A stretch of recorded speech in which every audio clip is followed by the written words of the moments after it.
tells we're there we go, so that those who miss it can actually join us. Right, excellent. So there we go, we can kick off for this morning. A huge warm welcome to everybody who's joined us here today. It is absolutely fabulous to have you with us. Lara and I are very excited to welcome you from PlaySense, on behalf of PlaySense. So yeah, we're going to get started, and this morning's talk is going to be, and talks are going to be on the Terrific Toddler. We wanted to reframe toddlerhood. We want to look at what toddlers can look like when they're absolutely terrific. So there is a poll. I'll leave it up for a few more moments so that people can fill it out while I introduce everybody. So on with me this morning is Lara Schoenfeld. Lara is my partner in crime in all things PlaySense. Lara and I founded PlaySense just over 4 years ago, coming up for 5 years ago now. And Lara really has a passion for little ones, for nannies, and for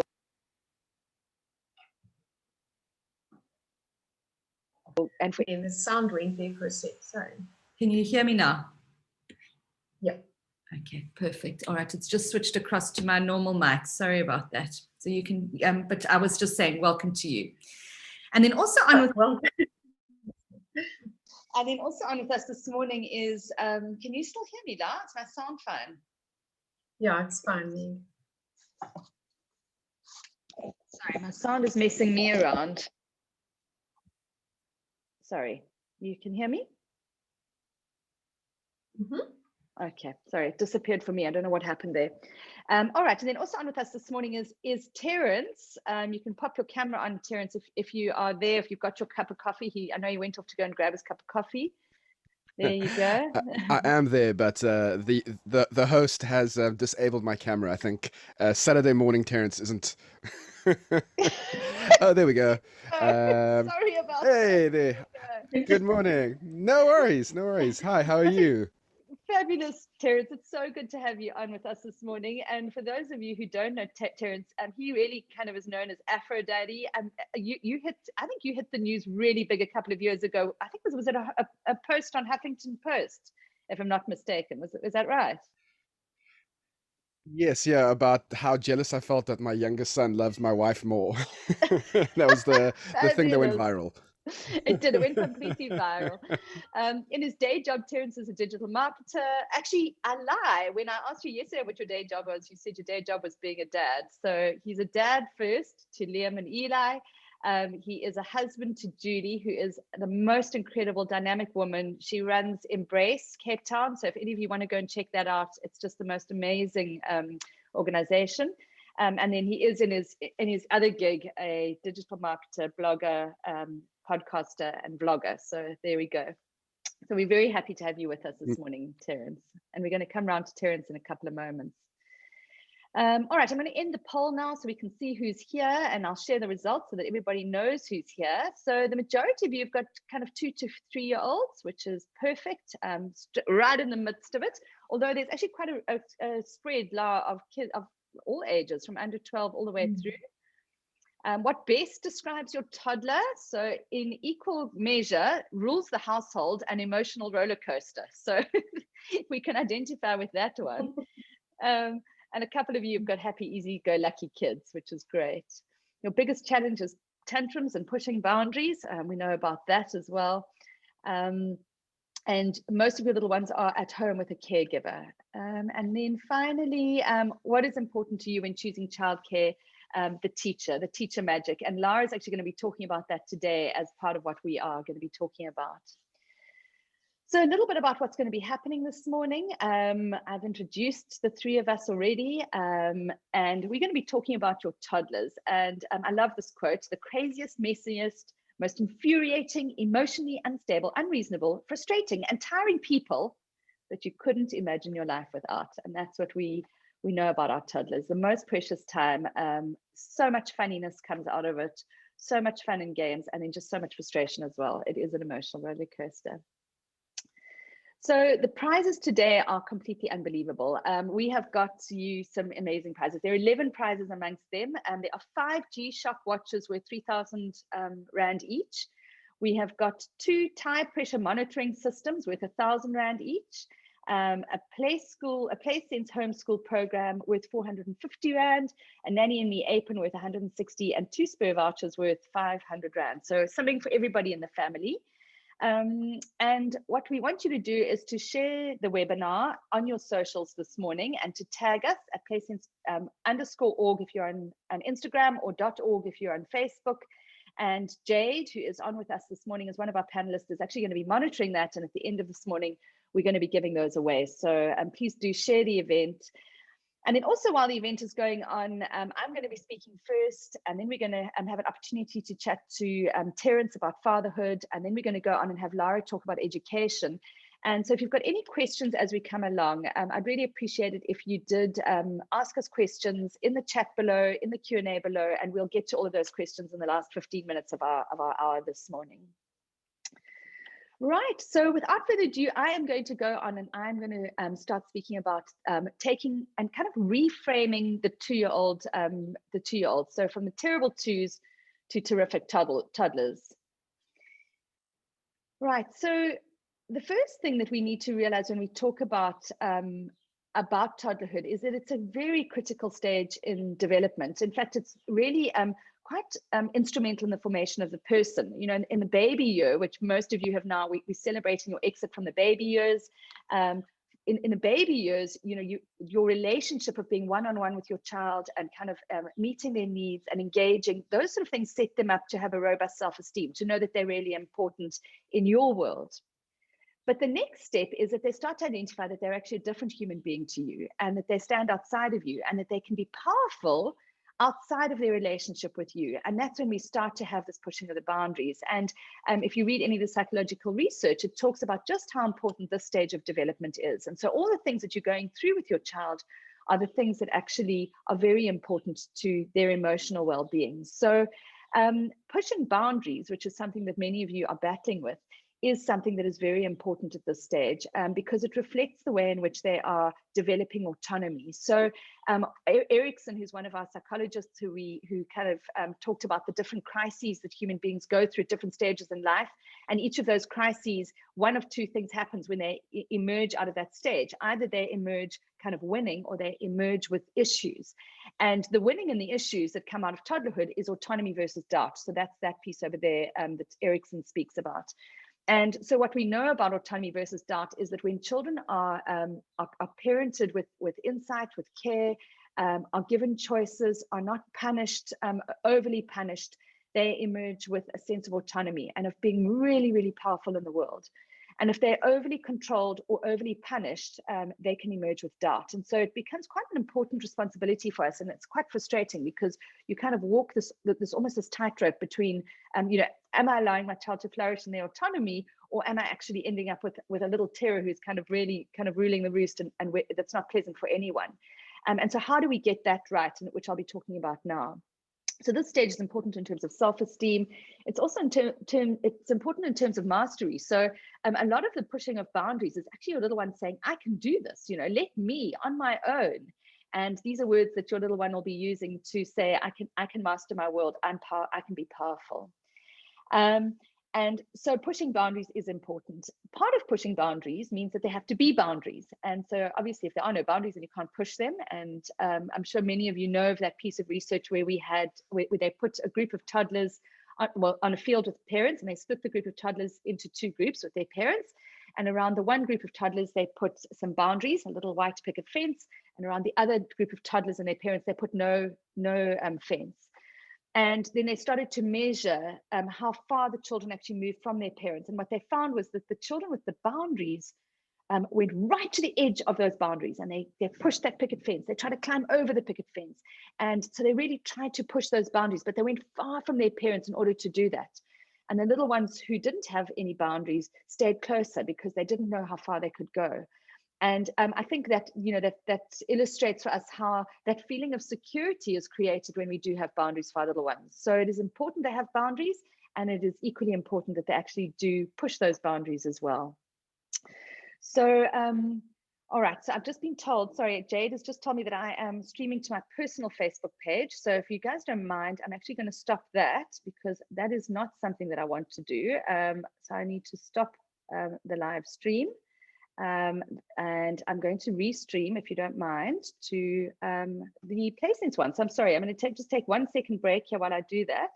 And that is quite weird that it's not actually allowing me to do it. Let me quickly go to my page. There we go. I'm sorry about that, everybody. There we go. All right. Thanks, Jade, for letting me know. All right, there we go. Quickly just pop that up.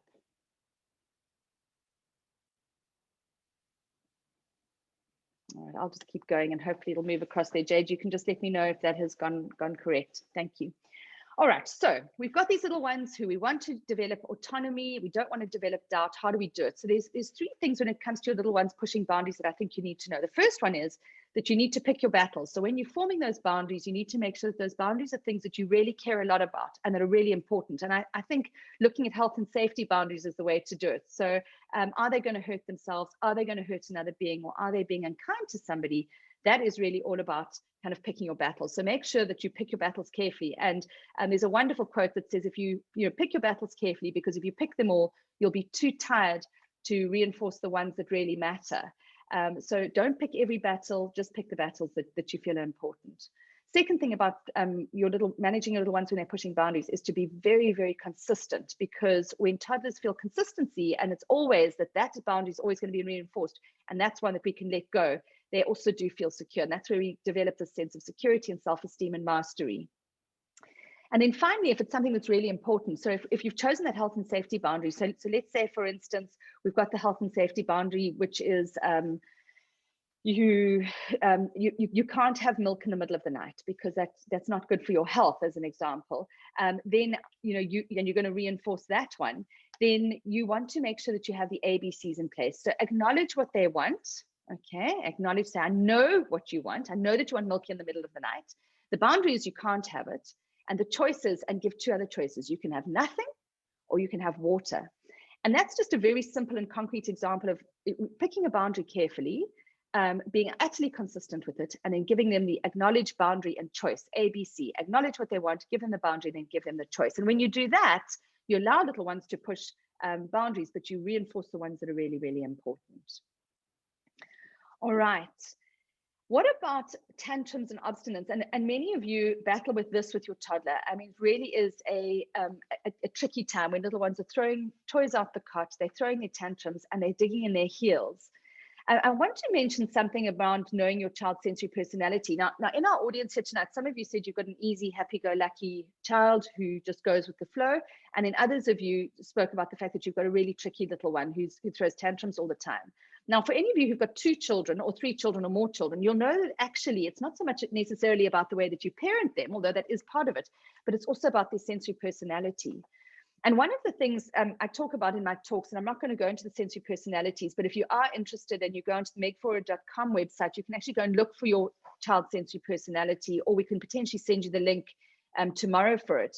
But of those 4 sensory personalities, there's a sensory personality called slow to warm up. And these little ones are little ones who really don't like change in their world. They don't like to have things that are unpredictable, and they like to know what's coming next. And when you've got a child who is like that, they respond to the world by digging in their heels. And so everything becomes a fight with them. So for those of you who have a little one who kind of fights you on don't want to put my socks on under my shoes, or don't want to wear those clothes, or I won't eat my food if my orange carrots have touched my white mashed potato. So if you've got a little one who's really, really obstinate and digs their heels in a lot, you've potentially got a little one who is a slow to warm up child. And the reason that it's very important that we understand their sensory personality is that their sensory personality is who they are, and we can parent them in a way that actually makes them feel more comfortable. So for instance, little ones who don't like surprises, who don't like novelty, do best if things are very predictable, if they understand what's coming next. If days always have the same type of schedule. So for instance, there's a midday sleep, and midday sleeps are very, very important. And not speaking about it today, but when it comes to tantrums and obstinance, if you're not having a midday sleep, or at least a midday rest, you're much more likely to have these tantrums. So it is important that we understand who our child is when we start to talk about their personality and about their tantrums, because it helps us to understand and it helps them to feel understood. when your little one is throwing a tantrum, they are in a stage of massive overwhelm. So on an emotional level, they are going from a green brain, which is our frontal cortex, where we can actually think and respond and be logical and be sane human beings, into a red brain, which is our limbic brain, which is very, very deep inside our brain. It's our kind of really ancient brain. And so we go into a space where our body just feels out of control, anxiety levels rise, our heart is beating very fast. And so we feel a sense of overwhelm. And that's what happens to your little one when they go from being a pleasant child into a tantrum, is that they're moving from their green brain into their red brain, and it makes them feel very insecure. Another part about tantrums that you need to know about is that they often are worse in children who have slightly delayed language or later language skills coming on, because language is that one thing that allows us to control our world. So particularly for a slow to warm up child with that sensory personality. But for most children, if they lack verbal skills, they're not sure if they're understood, and they cannot express themselves. And those two things together really does mean that they are more likely to have tantrums. So what does it tell us? It means that we've got to really work on language, which I'm going to talk about just now when we talk about tantrums and obstinance and how to manage them. And then the last thing I want to mention about tantrums and obstinance before I get into the solutions is that it is very important that we frame the emotion and the intent and not the behavior. And by this, I mean that, you know, when your little one throws themselves on the floor and, you know, kind of beats their head or throws their feet around and screams, it's very easy to jump in with, you're naughty, you're badly behaved, you're difficult. And these phrases then become the child, you know, and I think it's very important that we must rather take a step back. And I know this is hard. I've got 3 kids, I've been through there. I'm not speaking from a position where I don't understand how hard tantrums are. But it's important if we take a deep breath and we stay, first of all, in our green brain, because if we go back into our red brain of fury and anger as well, you're going to have 2 toddlers in the room. But you stay in your green brain and you say, I understand how you're feeling, or I can see that you're feeling frustrated, or I can see that you want another sweetie or whatever it is, but we're not going to be doing that. So we frame the emotion and the intent and not the behavior.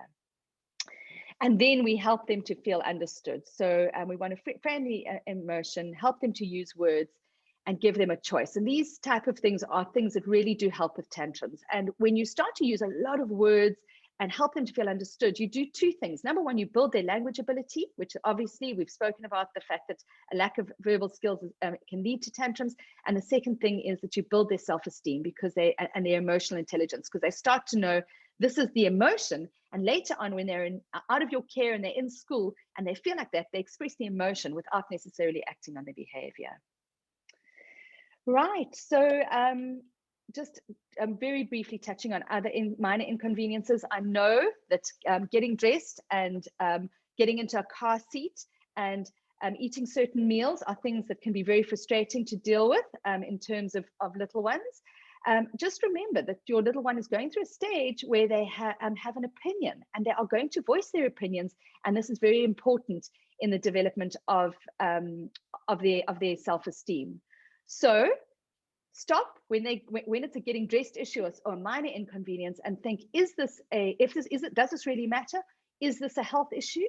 And if not, rather let it go. So an example of this, 2 very different ones: getting into a car seat where they're trying to get their arms out and they're fighting you on it. That's not a minor inconvenience. It's a health issue. They have to be in a car seat. You have to fight that battle. But if it's something like they want to wear pajamas to school and you don't want them to wear pajamas to school, actually stop and take a deep breath and go, does it matter? Give her the choice, and don't fight every battle. All right, meal times, just to touch on briefly, having control issues and fighting at meal times is not something that we want, because it can have long-term consequences. And so what we do want to do is you need to control what is in your domain and let your child control what's in their domain. And the 3 things that are in your domain when it comes to meal times are what they eat, where they eat, and when they eat. And those 3 things, if you follow those really, really well, and the principles of those are in Weaning Sense, and there are various other places that we can give you more information on that. But healthy food at the right time of day, not overfeeding milk. If you do those things, then what ends up happening is that you can trust your little one to follow their intuitive eating patterns and allow them to control how much they eat. All right, and then finally, before I bring on Terence to chat with me, I just wanted to very briefly talk about this kind of mischief and naughtiness that we see. And so we've all had that experience where we have found our child who has taken a crayon and drawn all over their face. I had an exceptionally busy and mischievous, extremely mischievous firstborn. And I can remember one day at one of my children's birthday parties, we'd drawn little circles that, we'd had dress up time, and we'd drawn little circles on the children's face with face paint. And he thought this was absolutely fabulous. And a couple of days later came out and had drawn gorgeous red circles on my 6-month-old's cheeks with nail polish. He was also the child who painted himself from head to toe with blackboard paint. So we've all had these things happen to us with our little ones. And I think what really is needed here is a complete reframing of what our little ones are up to. When your little one is getting up to nonsense, stop for a moment and think about the creative brilliance, what they're actually doing. And I know it's frustrating, because when you have to take blackboard paint off a child, and it doesn't come off, by the way, just in case your child ever does it, it takes time. But when they do that, it's hard to say this is creative brilliance. But the fact of the matter is that when your little one is getting up to mischief, very often they are testing things. They are doing a little scientific experiment. They're doing an A/B test. And that experimental excellence really produces little ones who are highly creative. And I can vouch for that. My very mischievous 2-year-old is now a 22-year-old, and really is expressing his amazing creative brilliance. And I think it starts in the early days with not framing everything as naughtiness, and trying to identify that actually some of the things they get up to that are frustrating, we can potentially live with. All right, so as I finish off, I really do want to reframe this age. I think that the term terrible twos should be done away with. I think that it belongs in an era in the 1950s, and if you go and look up the history of terrible twos, that it was around that time that the phrase was the phrase was coined. And I think that it was kind of alongside children should be seen and not heard. So let's get rid of the concept of terrible twos, and let's embrace the terrific toddlers. Very importantly, be on the same team. And when I talk about the same team, you and your partner are the team. And, I think when children see their parents working together as a team, the response from them is very, very different. And so even though you and your partner might have been parented very differently, it's coming together on the same team to kind of really parent together is very important. Remember self-preservation. You cannot fight every battle, because if you fight every single one, you're going to be too tired to win the ones that really do matter. And then understand that this is the moment. This is your child's moment. This is them becoming human beings and becoming what they're going to be. And the way in which we manage that at this point in their lives is critically important. Also, beware of self-fulfilling prophecies. And I can tell you that this is an absolute fact, and it will be through your child's whole life. If you want to talk about them being a bad sleeper, a picky eater, a terrible toddler, whatever you want to talk about, you will see that. And I have seen that with my own children. And I think one of my children at one point in her life was becoming very negative. So there was a lot of negativity and a lot of no, and that comes with that sensory personality of being slow to warm up. And so there was this kind of rhetoric that would be around the dinner table of you're always negative, your negativity is dragging everyone down. And so we were creating these self-fulfilling prophecies. And when we consciously parented and changed the rhetoric and started to talk about, I love your positivity, I love the way you framed that, I love the way you're thinking about that, she changed. She's never been negative again. And it was a change in her persona based on the way we spoke to her. So turn things around, and it really does make a difference. And finally, understand that this too will pass. And when it does pass, you'll miss it. It's a precious stage. Embrace those toddler years. Thank you very much. So I'm going to ask Terence to now come up on with me, please. And I'm going to how do I spotlight you? I'm just trying to see if I can spotlight you. Let's see, I need to spotlight you. So there we go. So there you go. Terence is on with me now. And it's really awesome to have you on with us this morning. Terence, thank you for joining us. Oh, thank you so much for having me on. I've been looking forward to this for quite a while. It's always great to talk to you too, just to get the advice that my kids aren't 2 anymore, but I think there's a lot of those techniques carry on throughout your parenting life. They definitely do. And it's such a brilliant thing that you've just said, because I think that what often parents don't realize is that the things that you bed down in these toddler periods actually become the way in which you interact later. And I've seen that with you, Terence, and I know you're always at pains to tell me that you're not the perfect parent, and so we understand that you're not. But I do think that, I mean, I'd love for you to just talk about, because I see, for instance, how well involved you are in Liam and Eli's lives, and I want you to just go back kind of 3 years, 4 years, and just talk about how you started that journey in terms of making sure that you were fully engaged with them, which laid down the kind of pathway to where you are now as a dad.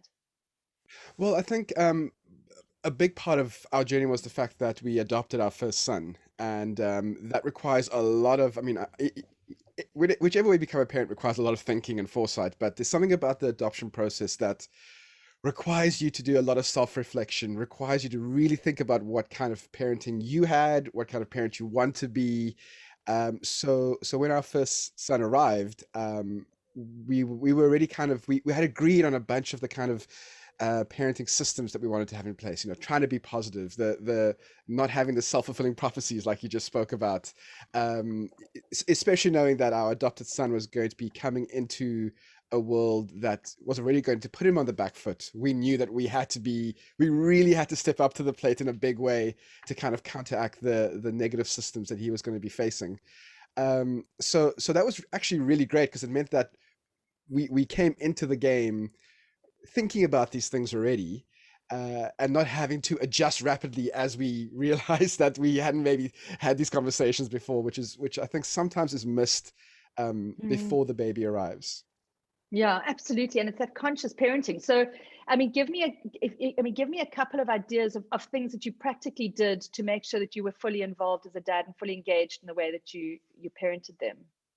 So fortunately, again, because of the adoption factor, I was able to be involved with the feeding. I was able to be involved with the things that maybe bio parents would normally be split, because the mom just is the natural, you know, giver of life in that space. Yeah. So it was very helpful, because I could do the late night feeds. I could manage the care of my son. Which was really, really helpful. And I think the getting down into the muck part of parenting is important for dads to do from the very beginning. You know, be the one to change nappies. And in fact, one of my older colleagues, when I was about to become a dad, gave me that advice. He had his kids were, I think at the time, like 8 or 9. And when he found out I was becoming a dad, he said, change all the nappies. Be the nappy king. Because that is the time when you're looking into your child's eyes, you're tickling, you're giggling, you're having a fun time, you're being close to your child. Those are one of those moments where you can really build relationship with a baby. And I thought, you are a crazy man. I'm going to try to avoid as many nappies as I possibly can.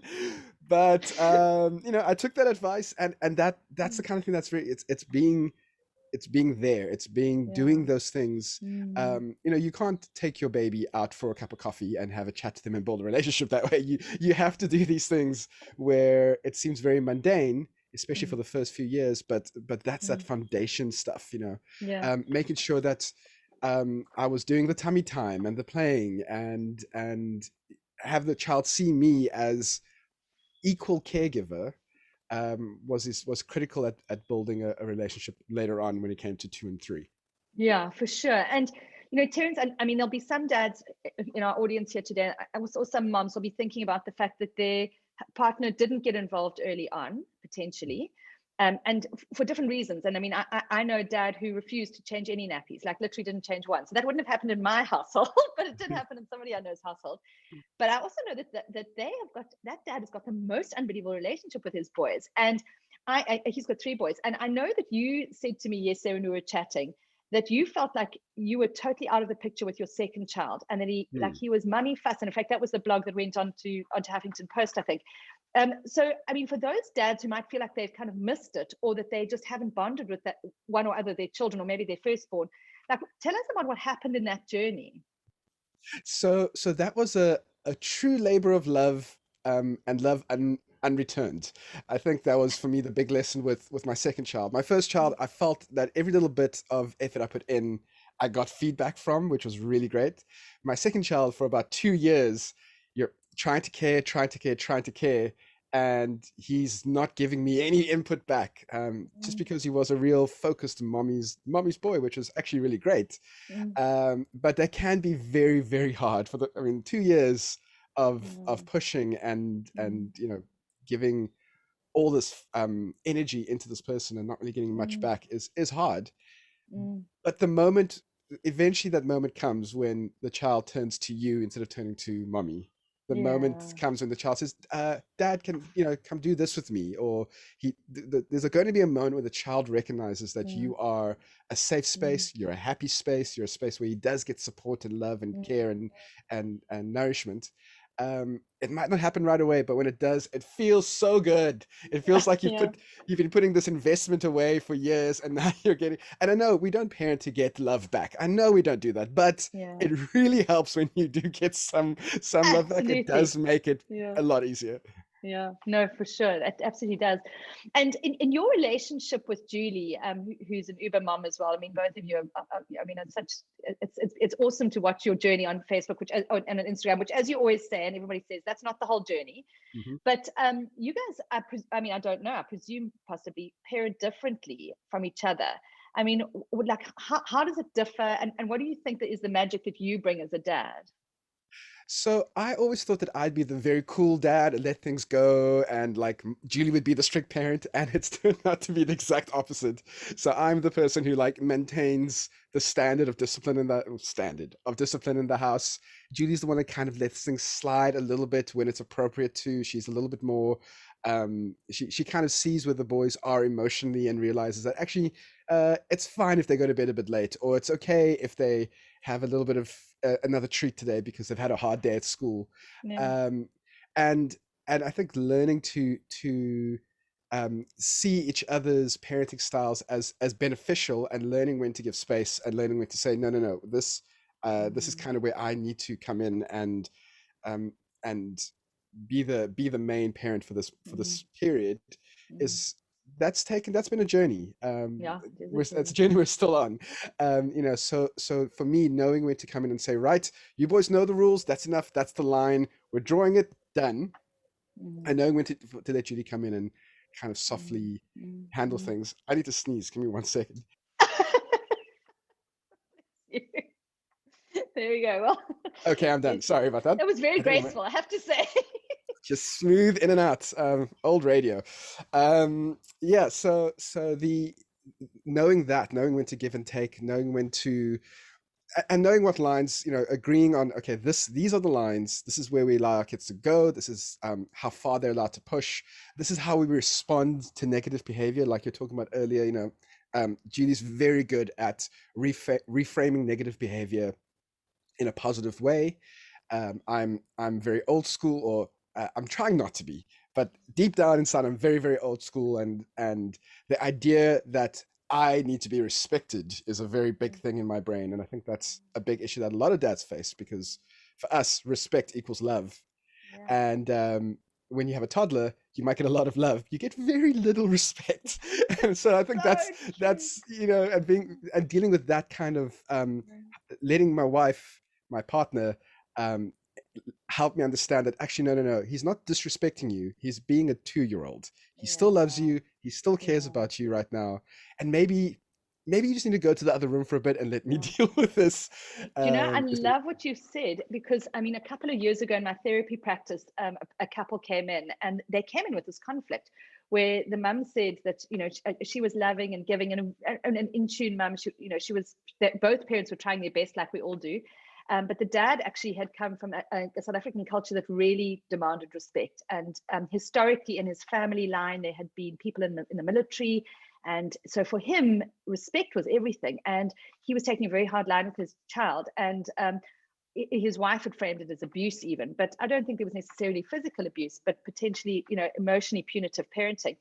And it was causing the most enormous amount of conflict in their marriage. And I think, even in our marriage, we came from very different families, very different parenting, styles. And so we brought that to our marriage, and we've kind of, we've had to tussle with it. And I think as a couple, it's actually probably one of the hardest parts of parenting. It's like, geez, I mean, why am I always the one that's sweating this? I'm exhausted. Like, why do I have to sweat all the small stuff and you just get to do all the fun stuff? And that's sometimes the way that mums feel. And you have kind of, illustrated that, in your situation, it's the opposite way around. So it's very interesting. And it is something where, and I think you mentioned it, parents have to get onto the same page. You have to define what are those boundaries that are like immutable, like this is the boundary that can't be crossed, and what are we going to let slide because we have to let some of it slide. So yeah, and just because you're the bad cop a lot of the time doesn't mean that you can't still have a loving, caring, and fun relationship with your child. So I'm very much the bad cop. When the sleep time isn't happening the way it's supposed to, I'm the one that gets called in to kind of give a look. I have the dad look, or maybe just the dad, come on now, and then that's kind of where they scamper off. They take that very seriously. But you can still be I'm still the one who kicks the ball around and who gives them a hug when they're crying. And, you don't have to just be the one parent and the other, you don't have to be binary in that way.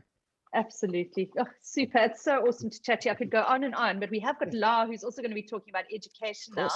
I'd like to remind everybody, you are welcome to pop comments and questions into the Q&A and the chat, and we'll definitely leave some time at the end, probably 10 minutes to answer them. And a reminder to please share what's going on today, pop it on your socials, because we're going to be drawing these amazing 11 prizes a little later. So thank you, Terence, and we'll chat later again. Lara, super to have you on. I'm going to share my screen again so we can pop up your slides. I'm going to hand over to you to talk about making education choices.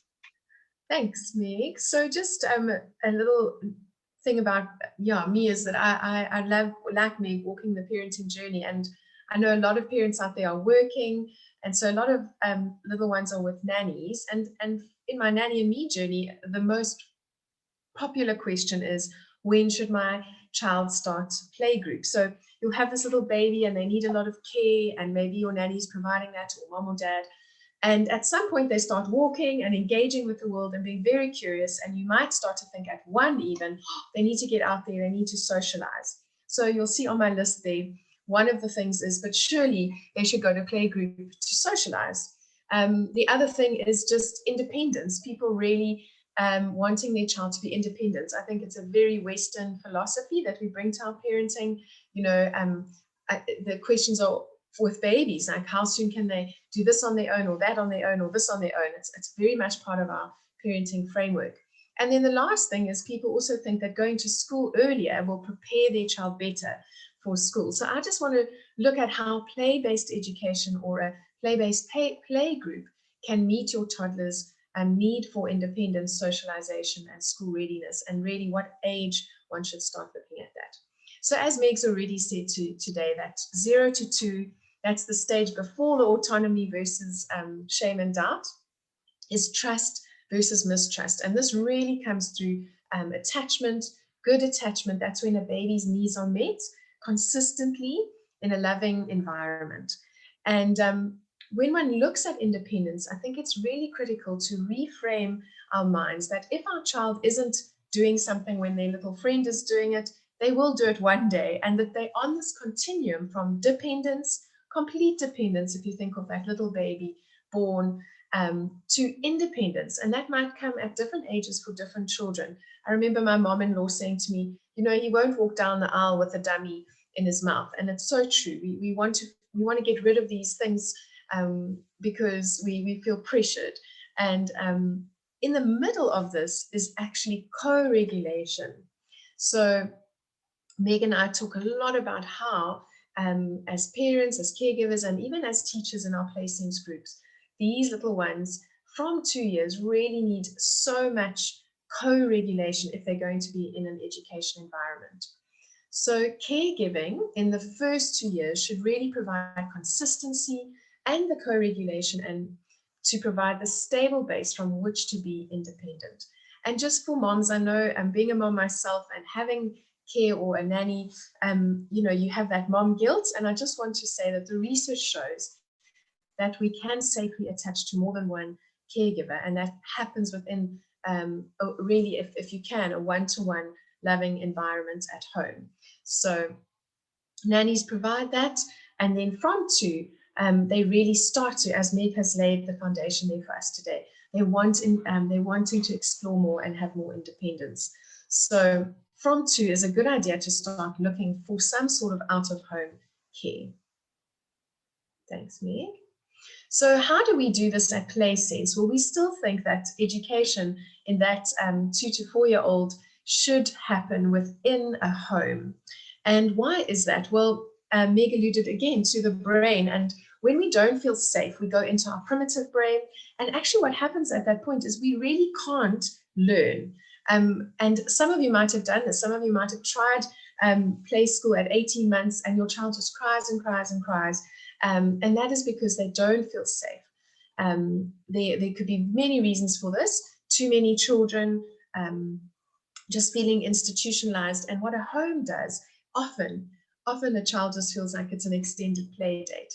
So they need a bridge from 1-to-1 care to what we feel is a great ratio of 1 to 6 children in a little group. So we call this the bridge from the first 2 years of this one-on-one care to the busyness of a preschool.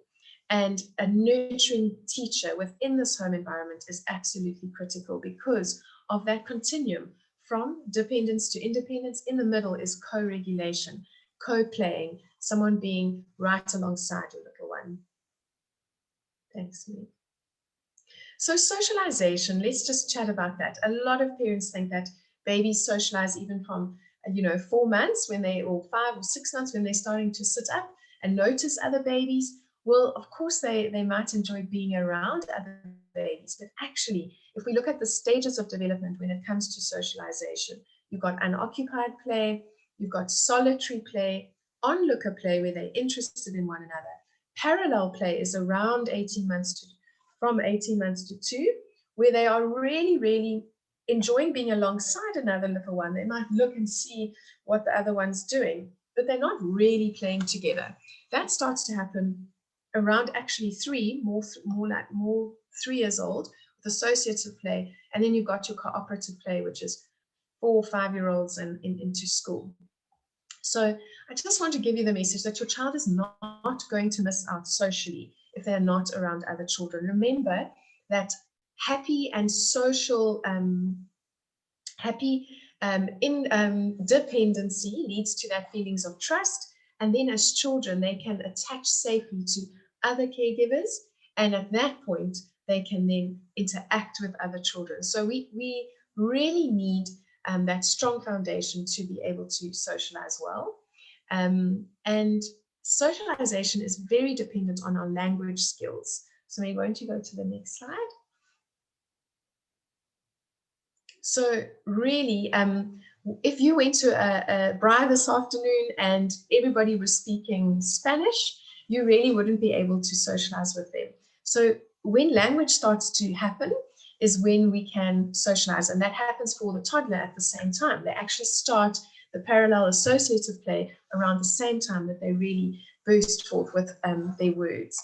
So how do we do this at Play Sense? We really, with this little group of 6 children, we create a social milieu of similar age children with a teacher who's passionate about developing relationships through play. And children have to learn to socialize. In fact, most teachers will tell us when they have a big group of children, they're doing chaos control. They're stopping the hair pulling, the biting, throwing toys and things like that. We actually have to be taught how to share, how to take turns, how to respond when my friend grabs something from me or pushes me over. And we need a really caring adult in that case.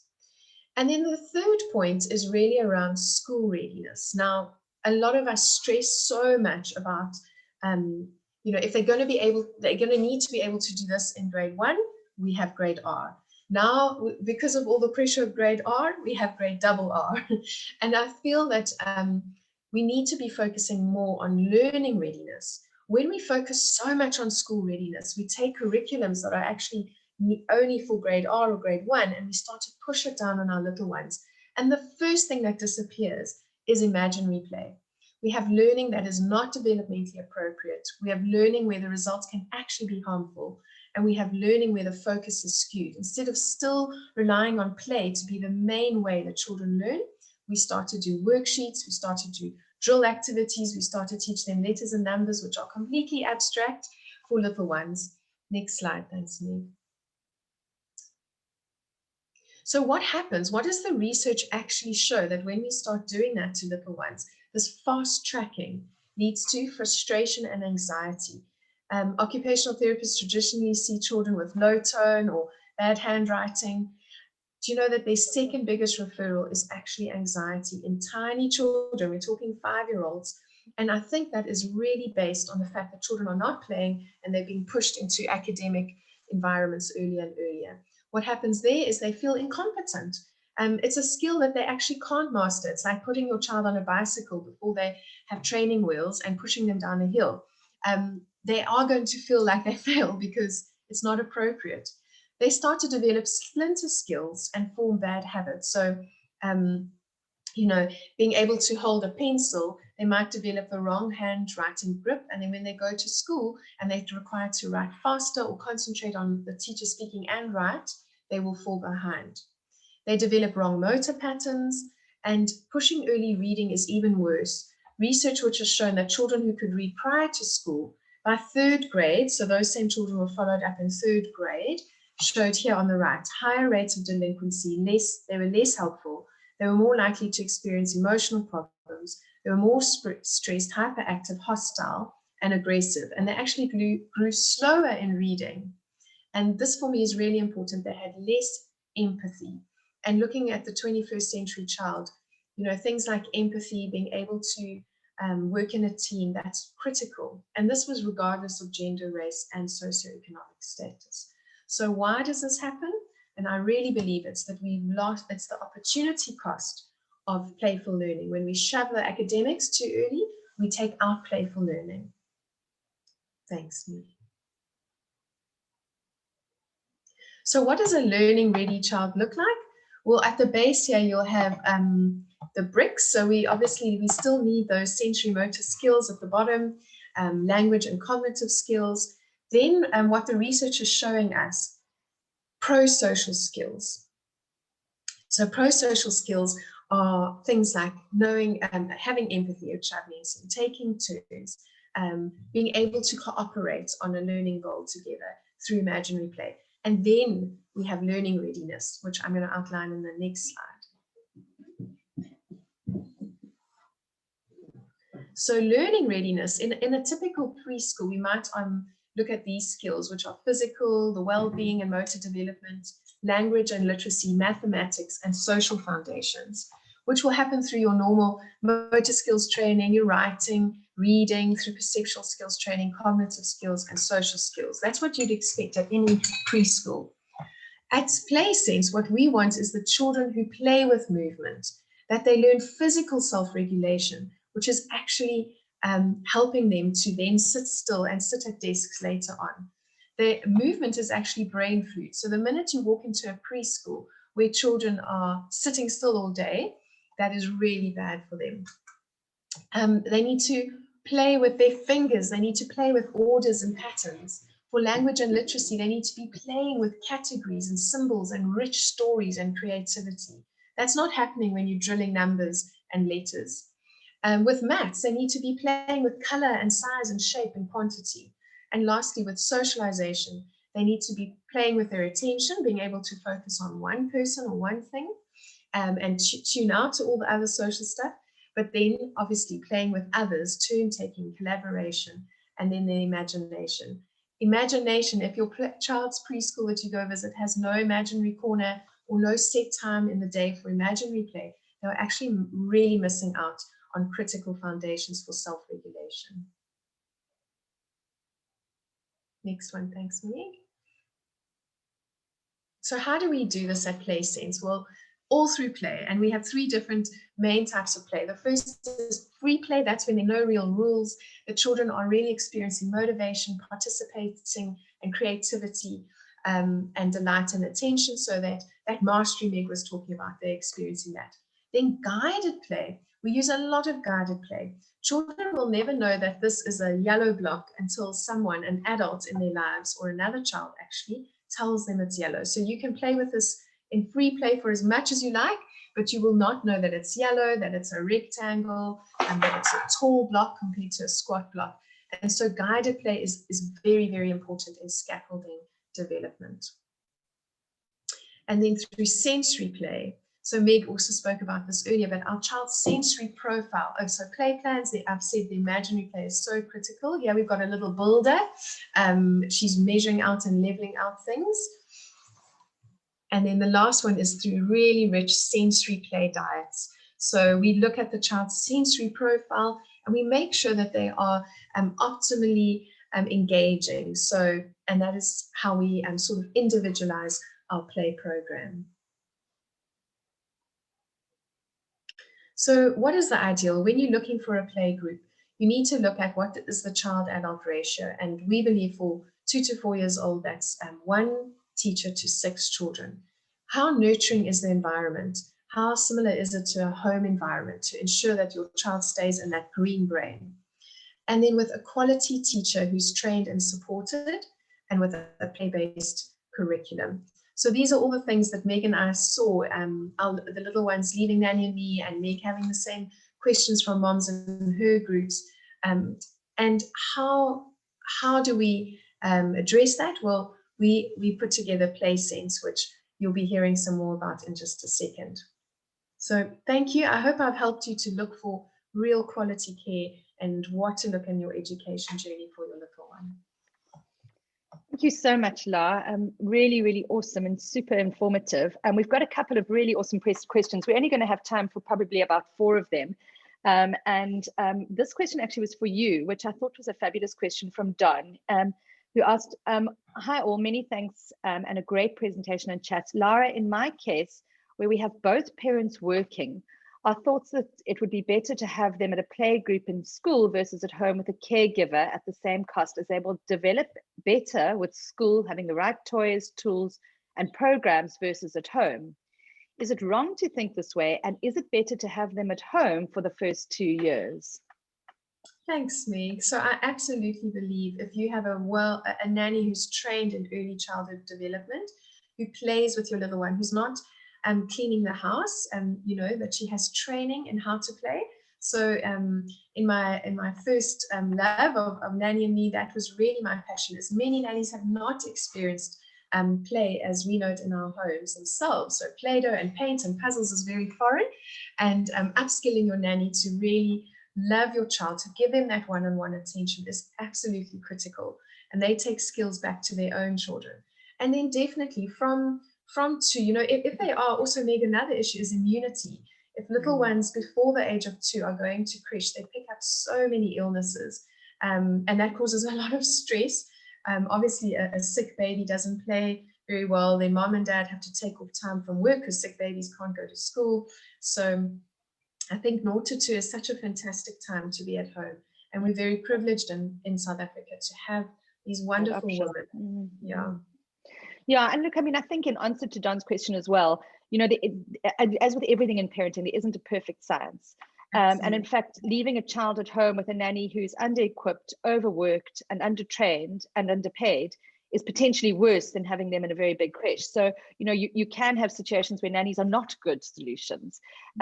Likewise, a very big creche, you know, or a school that has beautiful buildings and, you know, so-called fabulous toys, equipment, and programs, but without a teacher who's absolutely attuned, or a teacher who's stretched. I mean, and that's why we say no more than 6 kids, because 6 toddlers is a lot of toddlers. And so when you've got those situations, then a nanny at home is a way better solution. So it really comes down to the quality of care in each situation. And a nanny who's equipped is a better option than a big school, but a big school is never a good option, you know, compared to a smaller school. So, you know, so it really is just kind of weighing them all up, I would say. And what parents have access to, because not all of us have access to the different options in the first place, you know. Correct. Absolutely, yeah. So I'm going to take another question here, another one for you, La, because it's a very interesting question, and I'm sure a lot of people are wondering about it. We talk about learning ready as opposed to being school ready. And this mum or dad is asking about learning readiness. Do you mean in a more academic setting? My son's 22 months old. We read with him daily, And whenever he takes a book, he's able to fill in the last word in the sentence. When playing independently, he recites some of the lines in the book. Are we doing too much? So can you just talk a little bit about reading readiness and what parents can be doing in that space? Oh, I just love that, because the research just shows over and over again that the best way you can help your child to be a good reader is to read to them. So well done to that family. I think it's one routine that I would highly recommend, is that we're always reading to our little ones. And it's amazing. So he's obviously using verbal memory a lot there, auditory memory. He's remembering the last line in the book. That definitely doesn't mean that he should be reading himself. I think keep reading to him, keep enjoying that time together. Ask him lots of questions. So don't just read through the story. Point and name things. Ask him how the characters are feeling. Ask him how to act out the story if you're wanting to sort of advance the story. And then you'll be touching on those learning readiness skills and not just the focus on the actual reading. Brilliant. And then here's a question from Warren. Great question. Do you have any advice on consequences for when your toddlers really misbehave? I find that in certain instances, there's nothing I can do to correct his behavior. And Terence, I'm aware of the fact that we haven't really come back to you, and I would love you to maybe clock in on that. I'll give a little principle, and then you can kind of tell us a little bit about how you guys manage it. But yeah, I mean, the principles for that is that when a child crosses a line to the point that you really do need to reinforce, and no can only be said so many times. There certainly, in my mind, is space for something like timeout, particularly if they're doing something like really like hurting a sibling, kind of they're hitting another child or biting. How have you managed that, Terence?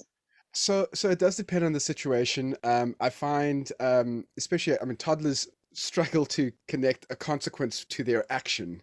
So it's also about, not making it, okay, you're going to be in your room for 3 hours, because by 5 minutes, they don't realize that they're in their room because of what they've done. So you kind of lose the learning opportunity there. But definitely the timeout. But with our timeouts, we've made it clear that there is always still a connection. So we don't put them in the room and close the door. The door's always open. We can always see them. We make sure that it's not incredibly punitive. So it's not like, okay, you hit your brother 2 hours in the room for a 2-year-old. That's just pain. You're not helping him or her learn. And usually after about 5 minutes, we would go in and start and then talk to them once things have calmed down. I found the best way to stop really negative behavior, especially in a tantrum, is just to remove the toddler from whatever situation they're in. So, if they're screaming and going on in a public space, or even in your own house, literally pick them up and take them outside and have a nice conversation with them outside. Say, right, we're getting in the car and you're driving them to another spot, or just get them out of that space where they're going into complete, I call it the red mist. You just can't talk to them in that space. Literally pick them up, say, right, we're going to this other spot. And if you can maintain your cool, that's going to help a lot, because the moment you start to lose it, you're just adding more fuel to that fire. So it's hard to do. But removing is the best tool I've had. Yeah, and there you've actually spoken about like 4 or 5 different strategies there. So the one is just removing from a situation, which is very powerful. Another one is distraction, like bringing, particularly for little ones, when they're going down a road and they're going to dig their heels in, just distracting them and taking them off in another direction is a good thing to do before you're getting into the power battles. Another one will be timeout, and you said it there, that it needs to have a defined period of time. It can't be too long. The principle there is 1 minute per year of their age. So for a 2-year-old, it's 2 minutes. And with my kids, what I actually did was I allowed them to choose when they could come out.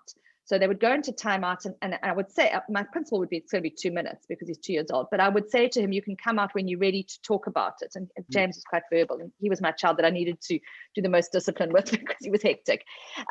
And he would actually come out. If he came out even with 1.5 minutes, as long as he was coming out to be constructive or to say sorry or to converse around it, I never stuck to that 2 minutes religiously. But if he was just coming out to go and do the same thing again, then he went back in. Then there was a boundary. Not maintaining anger after you've put your child into timeout. I think in years gone by, it was smack the child. And now we understand that is not constructive. But both smacking a child and timeout done with the wrong attitude of anger actually can be quite, that really is where the issue comes. It comes with the emotion behind it. And so nowadays we're using timeout, but going in with like sulking after the timeout and keeping up with the anger, none of that is a constructive. Yay, who have we got coming to visit us? Liam or Eli? That's Eli. Eli comes to hello, and now he's shy. He was brave for half a second. Yeah. He's coming to ask for juice. Just hold on, Eli. Give me 2 minutes. I totally agree, and I think again having a great partner is helpful there, because I've struggled with that frustration and anger, and there've been times I've just had to tell Julie, please, can you deal with this? Yeah. I'm going to walk out and take a breath, because anything I do now is going to be out of anger, and it's going to make everything worse. So please just go and deal with it. Absolutely. And that's where we're going into our red mist. And when we're in our red brain and they're in their red brain, like nothing constructive happens. Yeah. So we've gone slightly over, because it's been the most amazing morning of just celebrating fatherhood and really partnership and parenting more than anything, and celebrating toddlers as going through a very unique and special time in a human's life, and of course looking at education as well with Lara. And I hope you've all really enjoyed, really enjoyed this morning. And so now we're going to give a little bit of an opportunity to celebrate all of you. And I have got the winners. They have been sent through to me. So, and these prizes are absolutely awesome. So let's have a look. I'm going to start with the Nanny and Me apron. And that has been won by Heidi Pretorius. So well done, Heidi. And then I'm going to move up in value. Next one up is our PlaySense homeschool program, which has just been launched. So any of you who are looking for wonderful activities to do with your little one, if we go into lockdown or over the July holidays, we've got a homeschool program now, and that's worth 450 Rand, and that goes to Dill Brits. So thank you, Dill. I saw your questions as well. Super to have had you. So you get the homeschool program. And then we've got 2 Spur vouchers worth 500 Rand each. So one goes to Samantha Faure, congratulations, and the other one to Tom Malinowski. Sorry, I know I'm saying that wrong. Tom, you're the winner of that one. And then we've got 2 tire pressure monitoring systems with 1,000 Rand each, and that one goes to Matthew Pretorius and Don Ramper. And Don, I've seen all your questions as well. It's been awesome to have you guys here. And so those are the 2 tire pressure systems. And then we've got 5 of the G-Shock watches worth 3,000 Rand. And they go to Tashley _CPT. So Tashley, you're the winner of that. Dion Billings, Tamara Sweet, Kim Bullock, and Christina Nair. So you will all be contacted tomorrow, and congratulations. Really, it's been fabulous having you all with us today. I've seen a question from Kath asking about the homeschool program. We will send you a link tomorrow morning. Tomorrow, you will get a link to this event. You will also get information about our next event, which is coming up, which is going to be our virtual open day, where you can enroll your little ones for 2021 or 2022 in our PlaySense groups, which will be coming up on the 22nd of June. And we'll also send you information about our homeschool program. So we'll be doing all of that. So from me, thank you so much for joining us, for taking time out of your Saturday morning and time out of your life to be a conscious parent. And we hope that everything that you've learned today will really assist you on this journey. Thank you so much for joining us, Terence. Much for having me on. I really appreciate the time. It's been much appreciated. I think dads have really loved hearing your connection with your kids and how you've juggled the journey. And then of course to La as well. Thank you so much, La, for being with us today. Thanks, May. Thanks, Terence. It's been lovely. Great. Thanks, everybody. Goodbye. Bye.